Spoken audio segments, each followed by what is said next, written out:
ආයිබෝවන් මේවර අපොස සාමාන්‍ය පෙළ විභාගයට මුහුණ දෙන අපේ දුවල පුතාලා වෙනුවෙන්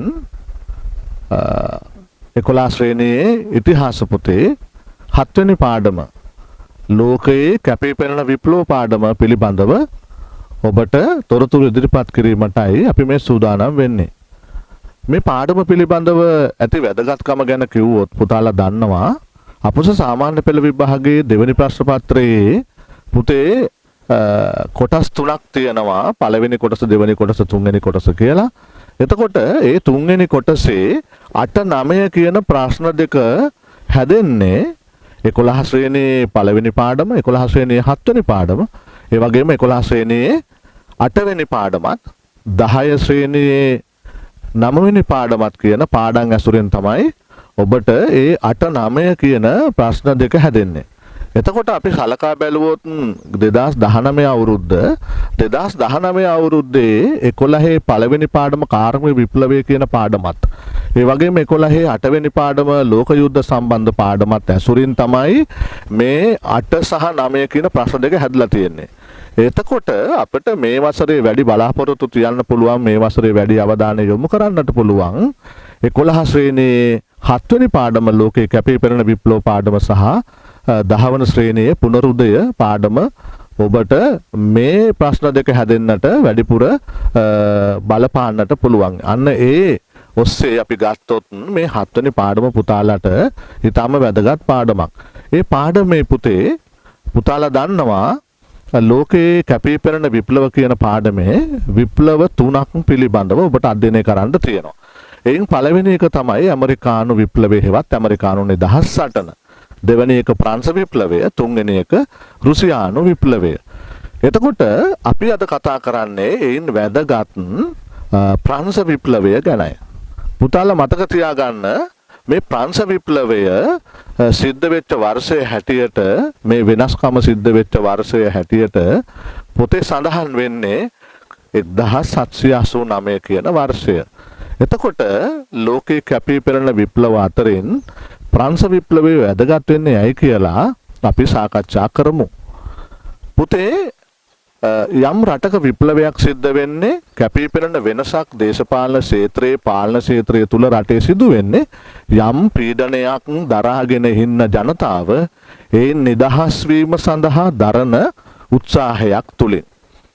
ප්‍රංශ සමාජය තුල නිදහස, ඒ වගේම සමානාත්මතාවය, ඒ වගේම සහෝදරත්වය කියන සංකල්ප ඉවත් වෙලා තිබෙච්ච නිසා තමයි ප්‍රංශ සමාජයට, ඒ මහ ජනතාවට එදා විප්ලවයක් කරා යන්නට සිද්ධ වුණේ. ඔබ දන්නවා යම් ආණ්ඩු ක්‍රමයක ව්‍යවස්ථාදායක, විධායක, අධිකරණ කියන බලතල තුන එක පුද්ගලයෙකුට මෙහෙවන්නට ලැබිලා ඒකාධිපතියෙක් බිහි වුණොත්, ඒ ඒකාධිපතියා මහජන පීඩනයට පත් කරමින් මහජනතාව තමන්ගේ පාලනය ගෙන ගියොත් අනිවාර්යෙන්ම කවදා හෝ මහජනතාව ඒ පාලකයාට පාලනයට එරෙහිව පෙළ ගැහෙනවා. ප්‍රංශ විප්ලවය සිද්ධ වෙනකොට 1789 අවුරුද්ද වෙනකොට ඒ ජනතාව ඉල්ලා හිටපු ඔවුන්ගේ සටන් පාඨය උනේ ප්‍රංශ විප්ලවයේ නිදහස, සමානාත්මතාව හා සහෝදරත්වය කියන මාතෘකාව. ඒ තමයි ඔවුන්ගේ සටන් පාඨය. එතකොට ඔබ දන්නවා ප්‍රංශයේ ලුවී රජ පෙළපත යටතේ, බුර්බෝන් රාජ වංශයේ ලුවී රජ පෙළපත යටතේ ඔවුන් ඉතාමත්ම ක්‍රූර ලෙස පීඩනයට ලක් වෙලා හිටපු ජනතාවක් තමයි ප්‍රංශ ජනතාව. එතකොට මේ ප්‍රංශ ජනතාව ඒ රාජාණ්ඩු දරදඬු පාලනයෙන් මිදීම තමයි අපේ ප්‍රංශ විප්ලවයේ හැටියට පුතේ සලකන්නේ. දැන් අපි සලකා බලමු ඊළඟට ප්‍රංශ විප්ලවයට බලපෑ දේශපාලන හේතු. දේශපාලන හේතු වලින් පළමුවන්න ඒකාධිපති රාජාණ්ඩු පාලනය. පුතාලා දන්නවා 14 වන ලුවී රජු කියලා ඔබට මතක ඇති. ඔහු කියනවා රාජ්‍ය නම් මමය. රාජ්‍ය කියන්නේ කවුද? මම. පුතේ රාජ්‍ය නම් මමය කියලා කියනකොට ඔබ මතක තියාගන්න රාජ්‍ය පාලනය, රාජ්‍ය ආණ්ඩුව මමය කියලා කියන්නේ දරුණු ඒකාධිපති පාලකෙක් වෙන්නට ඕන. එහෙම නැත්නම් රාජ්‍ය නම් මමය කියලා කියන්නේ. ඔහු ඊළඟට 14 වන ලුවී රජතුමා කිව්වා මා අපේක්ෂා කරන ඕනම දෙයක් නීත්‍යානුකූලයි. මම අපේක්ෂා කරන ඕනම දෙයක් නීත්‍යානුකූලයි. එතකොට මම අපේක්ෂා කරන ඕනෑම දෙයක් නීත්‍යානුකූලයි කියන්නේ ඔහු කොයිතරම් ඒකාධිපති පාලනයක් ගෙන යන්නට ඇද්ද? මා අපේක්ෂා කරන ඕනෑම දෙයක් නීත්‍යානුකූලයි. අන්න ඒ අනුව මේ ප්‍රංශයේ විප්ලවයට පෙර රජ කරපු 16 වන ලුවී රජතුමත් මේ වගේ දරදඬු ඒකාධිපති පාලකෙක්. ඒ ඒකාධිපති පාලනය තුලින් ප්‍රංශ ජනතාව පීඩාවට පත් වුණා. එතකොට ප්‍රංශ විප්ලවය සඳහා බලපෑ ප්‍රධාන හේතුවක් වෙනවා මෙන්න මේ දරදඬු රාජාණ්ඩු පාලනය. බැරි වෙලාවකවත් කවුරුවත් මේ රාජාණ්ඩු පාලනයට විරුද්ධ වුණාද? අදහස් ඉදිරිපත් කළාද? ඔහු සිරගත කරන ජීවිතාන්තය දක්වා බැස්ටිල් කියලා බන්ධනාගාර හදලා තිබ්බා. ඔබට මතක ඇති. ඒ බැස්ටිල් බන්ධනාගාර තුල සිර කර තබනවා. ඒ විතරක් නෙවෙයි. ඔබට මතක ඇති ගිලටීනය කියලා මැෂින් එකක් තිබ්බා. ගිලටීනය කියලා උපකරණයක්. ඒ උපකරණයෙන් කලේ මොකක්ද? විරුද්ධවාදීන්ගේ හිස ගසා දැමීම. බෙල්ල කපා දැමීම කළා ගිලටීනෙන්. එතකොට මේ බැස්ටිල් බන්ධනාගාර ඒ වගේම ගිලටීනය වගේ ප්‍රයෝජනට අරගෙන රජුරු මහජනතාවගේ නිදහසේ අදහස් ප්‍රකාශ කිරීම, ඔවුන්ගේ සමානාත්මතාවය, නීතිය පිළිබඳව සියලු දේවල් අයිතිවාසිකම් ඔහු උදුරගෙන තිබ්බා. දෙවැනි එක තමයි මේ රාජාණ්ඩු පාලනය තුල අදහස් ප්‍රකාශ කිරීමේ අයිතිය සම්පූර්ණයෙන්ම ගිලිහිලා ගිහිල්ලා අර බැස්ටිල් බන්ධනාගාරවල විරුද්ධවාදීන් සිර කර තැබීම, ඒ වගේම ගිලටීනය තුලින් හිස ගසා දැමීම. එතකොට ඔවුන්ගේ අයිතිවාසිකම් උල්ලංඝනය වෙලා තිබ්බා. තුන්වෙනි කාරණය තමයි රජු ජනතාවගෙන් ඈත් වීම.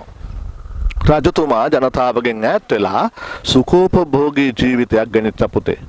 අපි දන්නවා, අපිට මතක ඇති ඔබේ පොතේ පින්තූර තියෙන වර්සෙල්ස් රජමාලිගාව පිළිබඳව. එතකොට වර්සෙල්ස් රජමාලිගාවේ ඊටාම සුඛෝපභෝගී තැනක්. එහි ගේට්ටු වලට පවා රන් ආලේප කරලා තිබුණයි කියලා කියන්නේ. මේ රජමාලිගාවට ඇතුල් වෙන්න පුළුවන්කම ලැබුණේ රදලයන්ට සහ පූජකයන්ට පමණයි. ඒ වගේම මේ රදලියෝ සහ පූජකයෝ පමණයි රජුරුවන් ළඟට ගියේ. මහජනතාවගෙන් සම්පූර්ණයෙන්ම ඈත් වෙලා විශාල ප්‍රදේශයක රජුරුව තනි වෙලා රාජ්‍ය පාලනය ගෙන ගියා. ඔහු දන්නේ නැහැ මේ මහජනතාව වින්දේ මොන දුකක් වින්දාද මහජනතාව. ඒ වගේම මහජනතාව බදු බර නිසා කොයිතරම් පීඩා වින්දාද කියලා මේ ලුවී රජ පෙළපතේ මේ 16 වන ලුවී රජතුමා දැනගෙන හිටියේ නැහැ. ඔහු හුඟා කෑත් වෙලා හිටියේ මහජනතාවගෙන් රජමාලිගාවේ සුඛෝපභෝගී ජීවිතයක් ගත කරමින් ඔහු හිටියේ. ඒ නිසා ඔහුට මහජනතාව පිළිබඳව, මහජනතාවගේ දුක් විඳීම පිළිබඳව කිසිදු අවබෝධයක් තිබුණේ නැහැ. ඊළඟ කාරණේ තමයි තවත් එකක් තමයි මාරි ඇන්ටොනයිට් බිසව. විදේශීය කාන්තාවක් වූ ඇය රජවාසලේ කොයිතරම් බලය උදුරගෙන තිබුණාද කියලා කියනවා. රාජ්‍ය පාලනයට පවා මේ මාරි ඇන්ටොනයිට් බිසව ඇඟිලි ගසා තිබෙන බව තමයි අපට ඉතිහාසය තුලින් කියවෙන්නේ.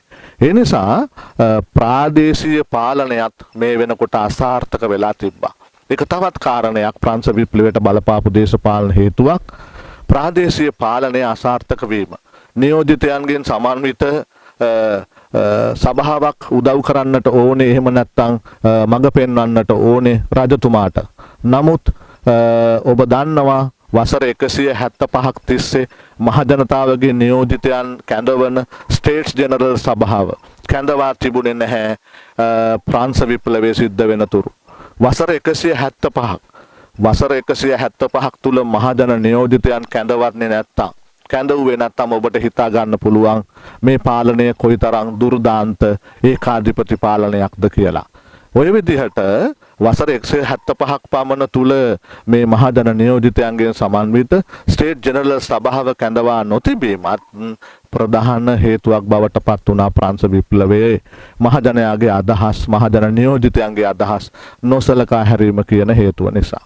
හොඳයි, අපි ඊළඟට සලකා බලමු ප්‍රංශ විප්ලවයට බලපෑ සමාජ හේතු.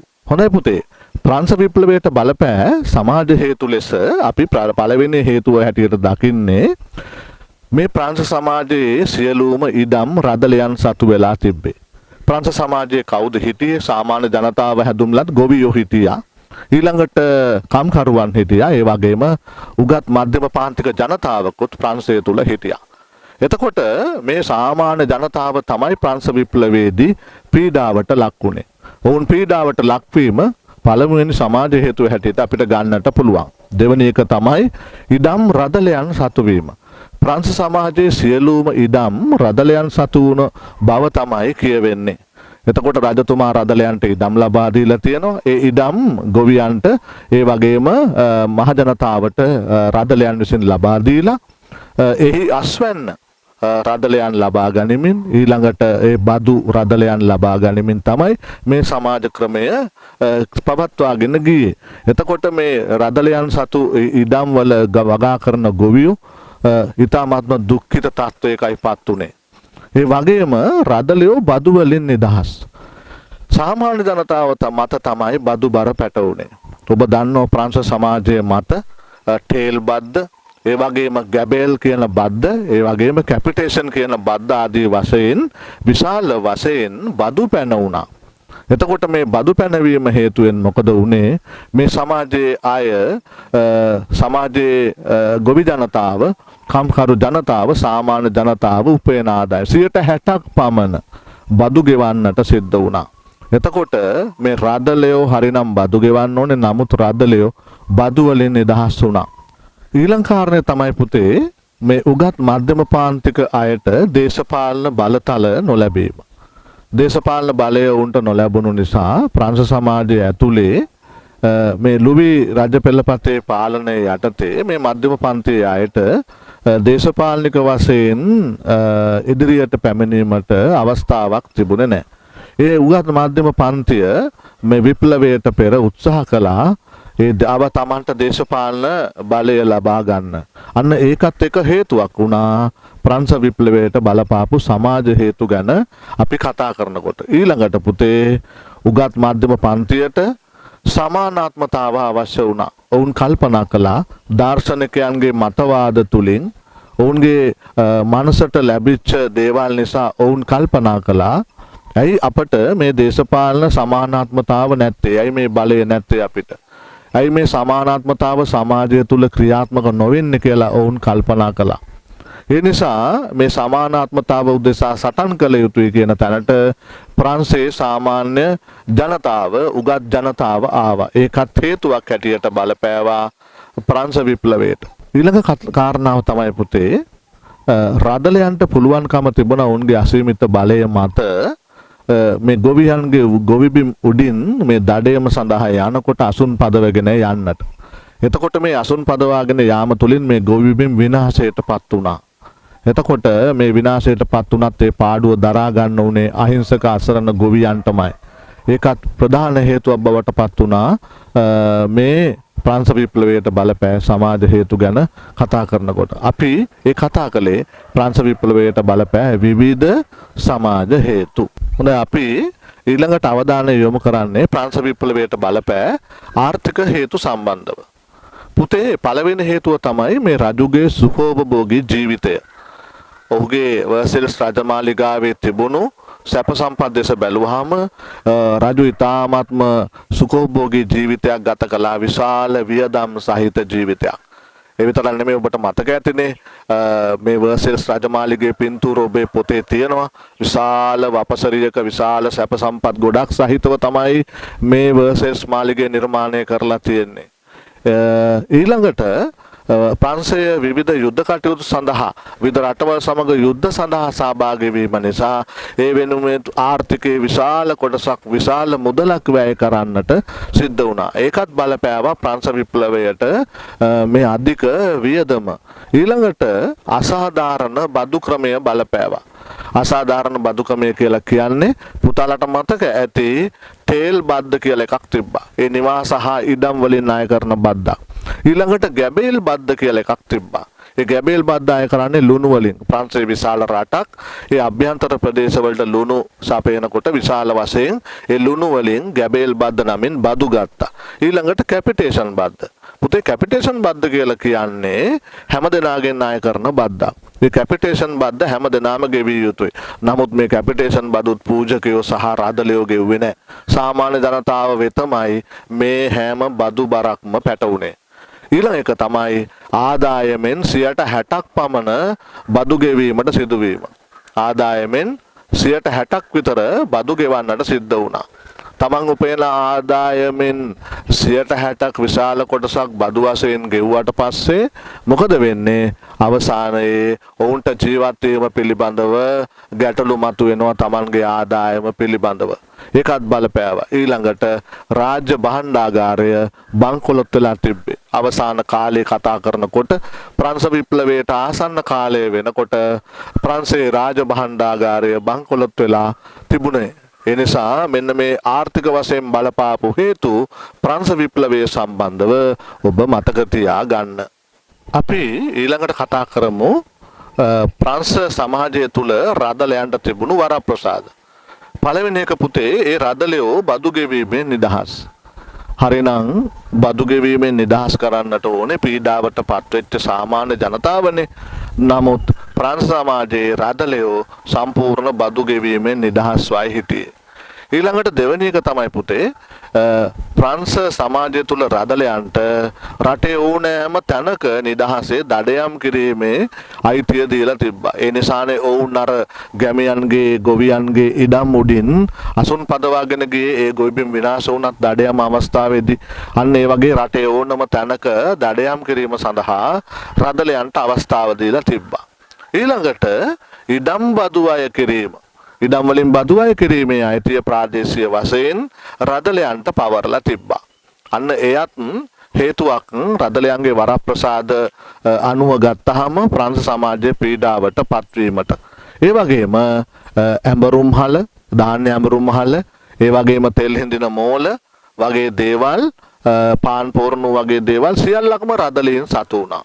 එතකොට ගැමියෝ ඒවායෙන් සේවා ලබා ගැනීම සඳහා රදලයන්ට ගෙවීම් කරන්න ඕනේ. ඔන්න ඔය වගේ රදලයන්ගේ වරප්‍රසාද තුලනොත් ප්‍රංශ ජනතාව පීඩාවට පත් වුණා. අපි ඊළඟට කතා කරමු ප්‍රංශ විප්ලවයේ දාර්ශනික මතවාද පිළිබඳව. ප්‍රංශ විප්ලවයේ දාර්ශනික මතවාද කියලා ගත්තාම ඔබට පොතේ මොන්ටෙස්කියු, ඒ වගේම රූසෝ සහ වෝල්ටයා කියලා තුන්දෙනෙකු පිළිබඳව දාර්ශනික මතවාද කතා කරලා තියෙනවා. නීතියේ සාරය කියන ග්‍රන්ථයේ මොන්ටෙස්කියු ඉදිරිපත් කරනවා පුතේ මේ බලතල වෙන් කරලා තියන්න, බලතල බෙදීමේ න්‍යාය මොනවද? ව්‍යවස්ථාදායක විධායක අධිකරණ කියන බලතල වෙන් කරලා තියන්න, එක්ව තියන්න එපා කියලා ඔහු දාර්ශනික මතයක් ඉදිරිපත් කරනවා. ඔහු කියනවා ව්‍යවස්ථාදායක විධායක අධිකරණ කියන බලතල නීති හැදීම, නීති ක්‍රියාත්මක කිරීම සහ යුක්තිය පසෙදලීම කියන ත්‍රිවිධ බලතල එක් මූලයකට එකතු වුණොත් එහෙම එතන ඒකාධිපති පාලනයක් ගොඩනැගෙන බව මොන්ටෙස්කියු පවසලා තියෙනවා. ඊළඟට රූසෝ සමාජ සම්මුතිය කියන ග්‍රන්ථයේ ඔබට මතක ඇති ඔහු සමාජ සම්මුතිවාදය කියලා එකක් ප්‍රකාශයට පත් කළා. රූසෝ කියන්නේ පාලකයා මහජනතාවගේ සුභසිද්ධිය වෙනුවෙන් කැපවිය යුතුයි. මහජනතාව නොවේ පාලකයාගේ සුභසිද්ධිය වෙනුවෙන් කැප වෙන්නේ.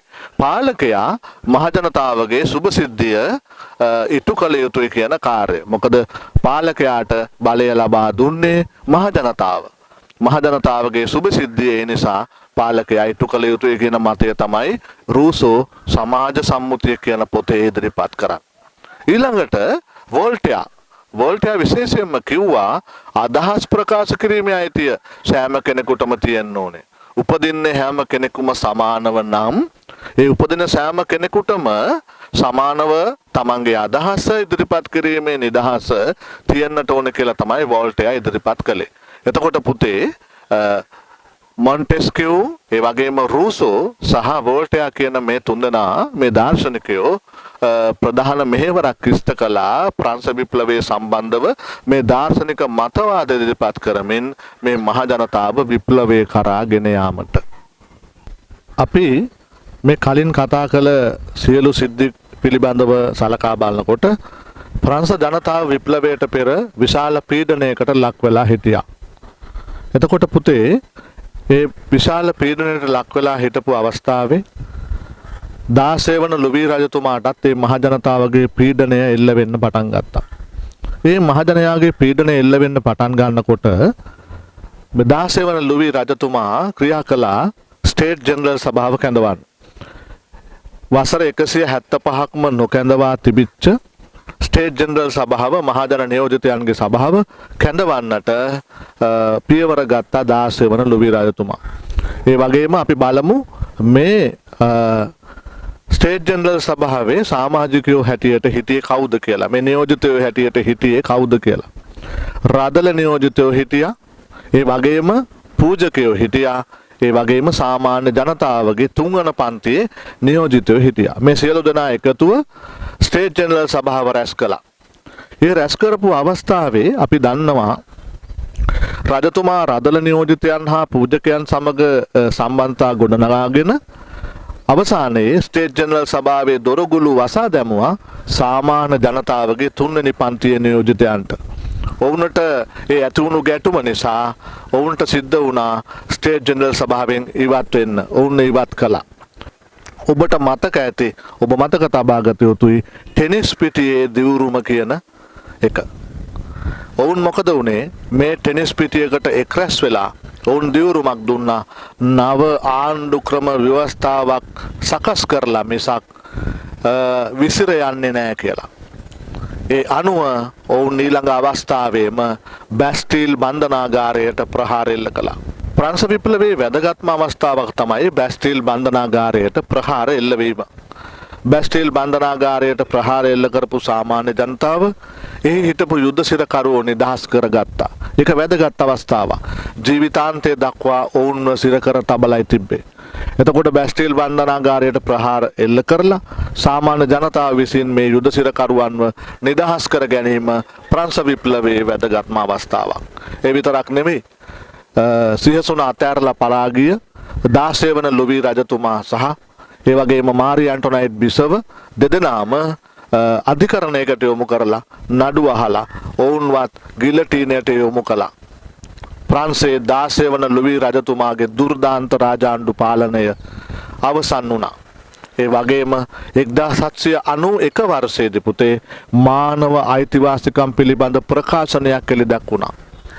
මේ විප්ලවය ප්‍රංශ විප්ලවයේ සිදු වුණේ ජනතාවගේ සමානාත්මතාව, නිදහස, සහෝදරත්වය උදෙසා. ඔබ දන්නවා.